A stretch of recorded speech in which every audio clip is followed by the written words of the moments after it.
की शुरुआत केंद्रीय कानून मंत्री अर्जुन राम मेघवाल बस करने ही वाले हैं। सीधी ये तस्वीरें हम आपको दिखा रहे हैं और हम लोकसभा की कार्रवाई की तरफ भी जाते रहेंगे। चर्चा पर my colleague Shrimati Rekha Nikhil Khadse, I rise to lay on the table of the House papers pertaining to the Ministry of Youth Affairs and Sports mentioned against her name at serial number 5 as per today's revised list of the business. Thank you, sir.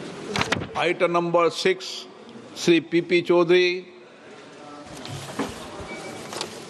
Honorable Speaker, sir, with your permission, that this House do recommend to Rajya Sabha that the Rajya Sabha do appoint 2 members of Rajya Sabha to the Joint Committee on the Constitution, 129th Amendment Bill 2024 and the Union Territories Laws Amendment Bill 2024 in the vacancies caused by the retirement of Sri Saket Gokhale and Sri Bhuvneshwar Kalita from Rajya Sabha and communicate to this House names of the members so appointed by Rajya Sabha to the Joint Committee. प्रश्न है कि Shri PP Chaudhary द्वारा प्रस्तुत प्रस्ताव को स्वीकृत किया जाए। और हमारे साथ एडवोकेट रीना गुप्ता भी हैं, संविधान विशेषज्ञ के तौर पर। रीना जी, मैं आपका भी स्वागत करती हूं और साथ ही हमें डॉक्टर पूजा मिश्रा भी ज्वाइन इन कर चुकी हैं, समाजवादी पार्टी की प्रवक्ता।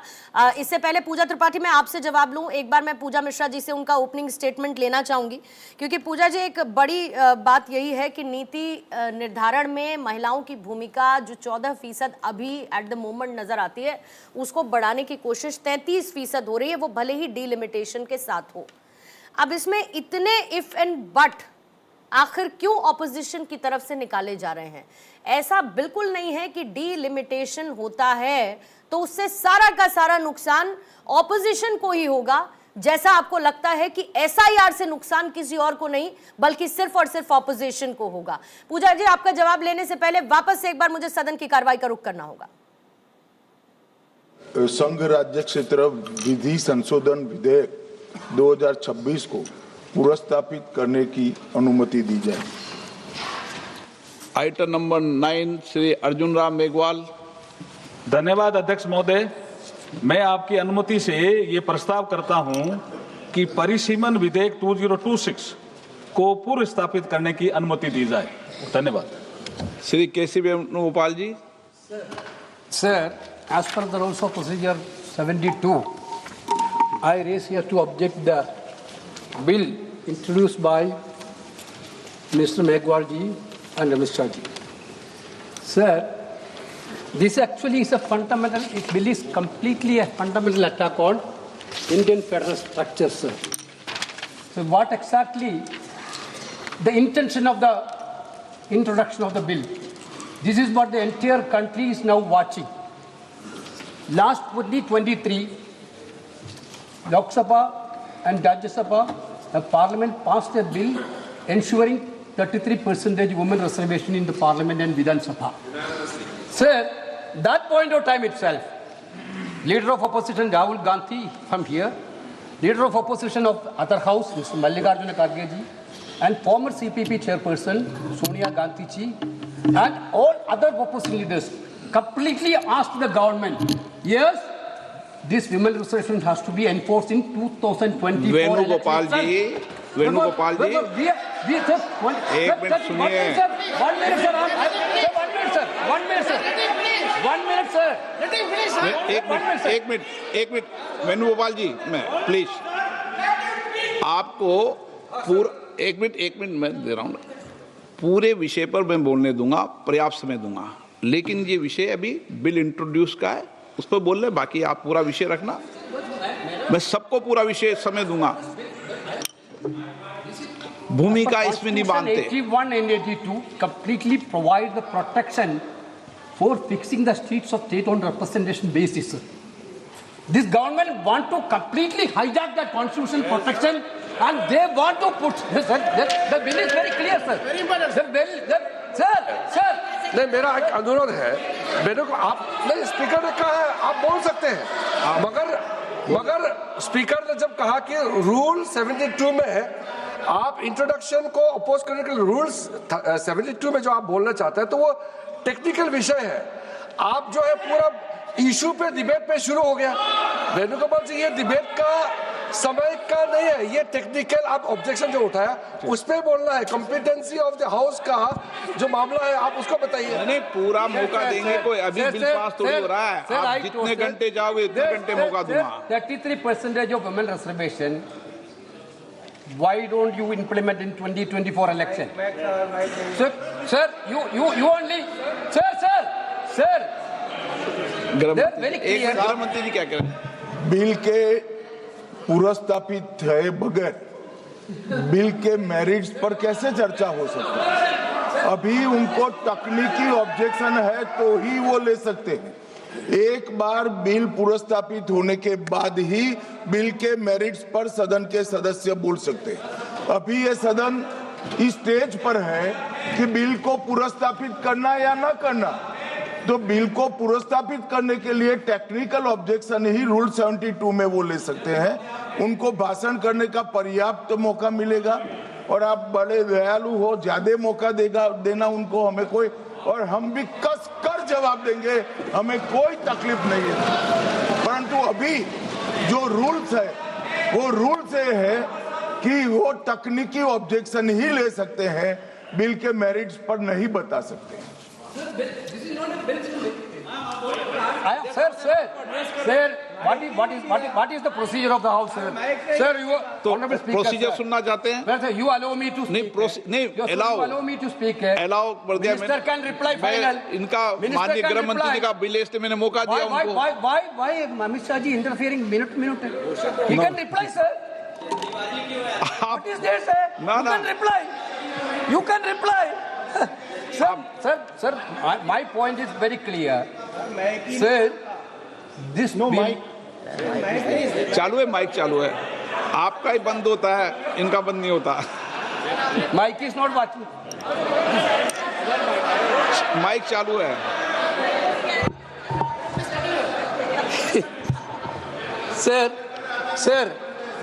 Sir, therefore, we insisted that women reservation should be implemented in 2024.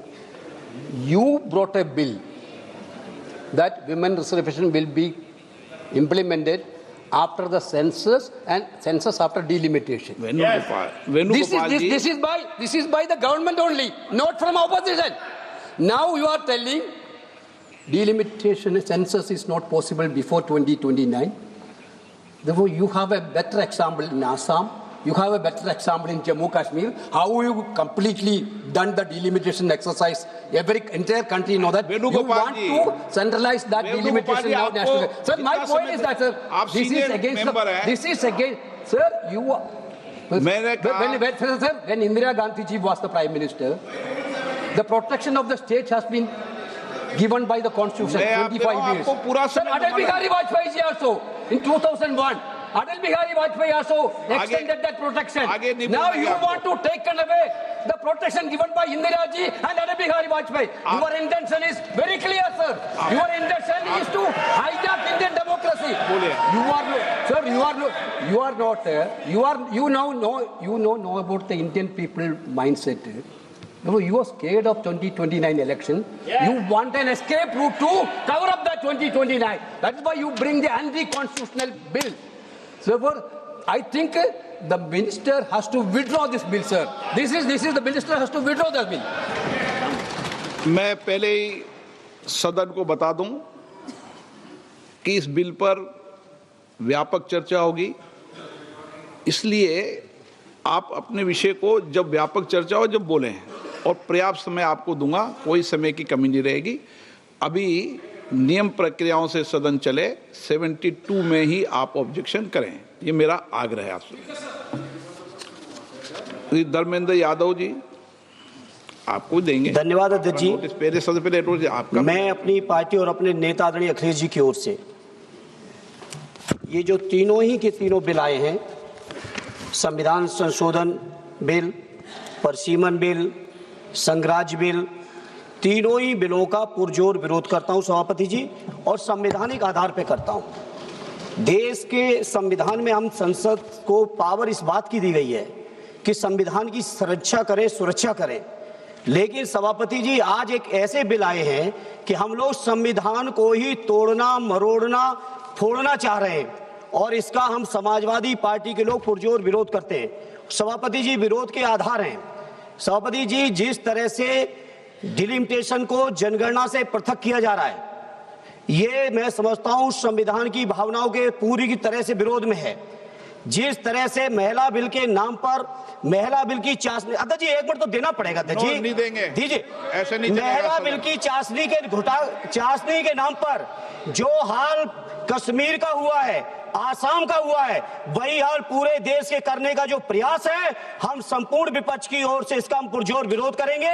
सभापति जी एक आधी बात और, इस बिल के अंदर जब तक पिछड़े वर्ग की महिलाएं, जब तक मुसलमान भाइयों की महिलाएं नहीं शामिल की जाएंगी, हम समाजवादी लोग इसका साथ नहीं देंगे। और एक बात और स्पष्ट करना चाहता हूं, समाजवादियों से बड़ा महिलाओं का हितैषी इस देश की कोई पार्टी नहीं है।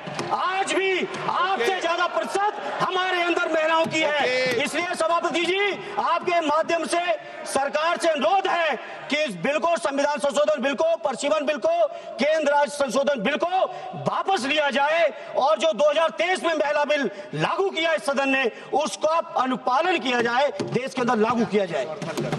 अब सब सीनियर सदस्य हैं, सबको बार बार टोकने का, रोकने का कहेंगे तो अध्यक्ष महोदय हमें टोकते हैं। इसीलिए क्या महिला आरक्षण के खिलाफ हैं क्या आप?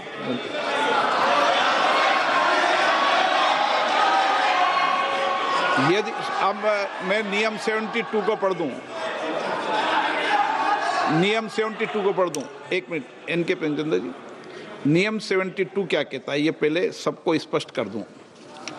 यदि किसी विधेयक को पुनर्स्थापित करने की अनुमति के प्रस्ताव का विरोध किया जाए तो अध्यक्ष द्वारा यदि ठीक समझा जाए और प्रस्ताव का विरोध करने वाले सदस्य प्रस्ताव को पेश करने वाले सदस्य द्वारा संक्षिप्त वक्तव्य दिए जाने की अनुज्ञा देने के बाद बिना अग्रतर वाद विवाद के प्रश्न को रखा जा सकेगा।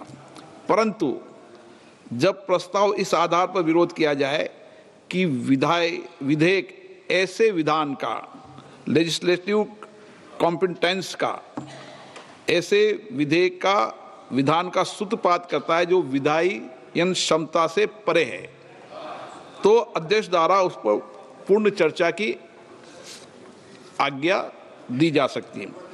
परंतु ये भी है कि अध्यक्ष द्वारा वित्त विधेयक या विनियोग विधेयक को प्रस्तावित करने की अनुमति का प्रस्ताव तुरंत मतदान के लिए रखा जा सकता है। अब आपने रूल 72 में जिन्होंने नोटिस दिया है, आपने रूल 72 में ये टेक्निकल विषय उठाने का मौका दिया जा रहा है। मेरा एक बहुत विनम्रता से एक रिक्वेस्ट है, अभी जैसे हमारा समाजवादी ने कहा कि मुस्लिम महिलाओं का आरक्षण होना चाहिए, ये आज संवैधानिक बात इस तरह का रूल 72 में ना बोले। धर्म के नाम पर यहाँ रिजर्वेशन नहीं हो सकता, संविधान में नहीं है, इस तरह का बात ना करें। आपने नहीं बुलाया आज ही कोई महिला विधेयक को।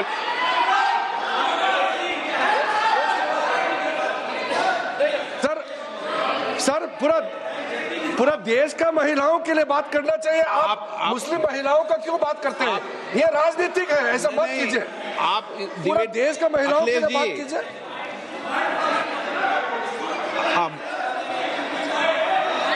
हाँ अखिलेश जी बोलते हैं। जल्दीबाजी क्यों है आपको जल्दीबाजी क्यों है? महिला विधेयक के पक्ष में हम, आप जनगणना क्यों नहीं कराना चाहते? ये अध्यक्ष महोदय, आप सेंसस ये इसलिए नहीं करना चाहते हैं कि जैसे ही जनगणना होगी हम सब लोग जाति गणना मांगेंगे, जाति गणना होगी तो हम आरक्षण मांगेंगे, इसीलिए आप लोग धोखा दे करके आना चाहते हैं। जी आपको भी पर्याप्त मौका देंगे, सबको पर्याप्त मौका देंगे। माननीय अध्यक्ष जी, अखिलेश जी ने बोला, उसका जवाब दे रहे हो तो हाँ उसी पे जा रहे हैं, उसी पे बोल रहे हैं। हाँ माननीय अध्यक्ष जी, सदन की कार्यवाही को पूरा देश देख रहा है। कुछ स्टेटमेंट ऐसे किए गए जो जनता में चिंता पैदा कर सकते हैं। अखिलेश जी ने कहा जनगणना क्यों नहीं हो रही है। मैं पूरे सदन के माध्यम से देश की जनता को बताना चाहता हूं, जनगणना का काम शुरू हो चुका है, जारी।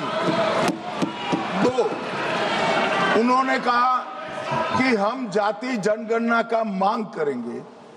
मान्यवर, मैं आपके माध्यम से सदन को बताना चाहता हूं कि सरकार ने जाति की जनगणना करने का निर्णय ले चुकी है और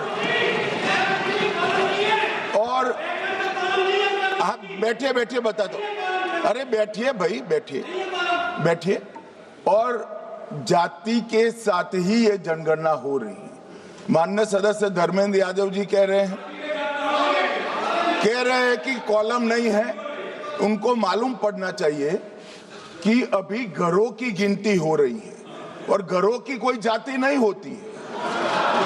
समाजवादी पार्टी का चले तो घरों की भी जाति तय कर ले। मान्यवर, जब व्यक्तियों की जनगणना होगी, नागरिकों की जनगणना होगी, तब उसमें जाति का कॉलम रखा है। ये मेरा विभाग है। मैं सदन को आश्वस्त करना चाहता हूं कि ये जनगणना जाति जनगणना के साथ ही होने वाली है। तीसरी बात, इन्होंने ये जो आपने समझाया कि नियम 72 की जो खिड़की है वो हमें लेजिस्लेटिव कॉम्पिटेंसी पर और कॉन्स्टिट्यूशनल कॉम्पिटेंसी पर बोलने की ही इजाजत देती है। वो खिड़की का उपयोग कर धर्मेंद्र यादव जी ने एकदम गैर संवैधानिक बात करी, मुस्लिम महिलाओं को आरक्षण की। मान्यवर, हमारा संविधान किसी भी प्रकार के धर्म के आधार पर आरक्षण की कतई मंजूरी नहीं देगा। और मैं फिर से संकल्प सरकार का बताता हूं कि धर्म के आधार पर मुस्लिमों को किसी भी प्रकार का आरक्षण गैर संवैधानिक है, इसका सवाल ही पैदा नहीं होता है।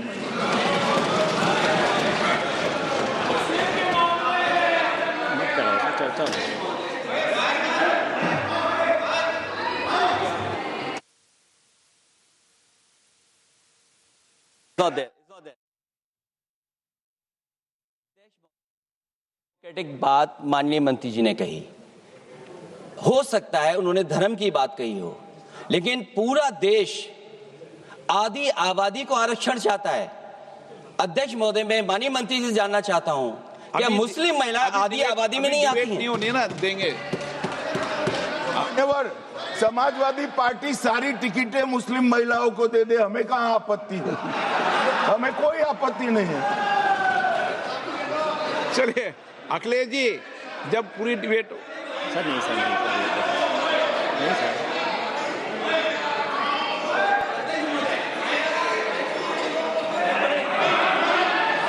अच्छा, अध्यक्ष महोदय, बहुत विनम्र उससे होकर के किसी को हर्ट न करे, वो बात भी मैं कहना चाहता हूं।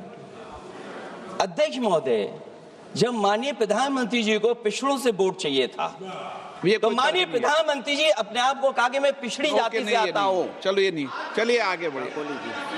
अब आप डिबेट मत करो ऐसे, ठीक है ना? चलिए डॉक्टर कोकोली घोष,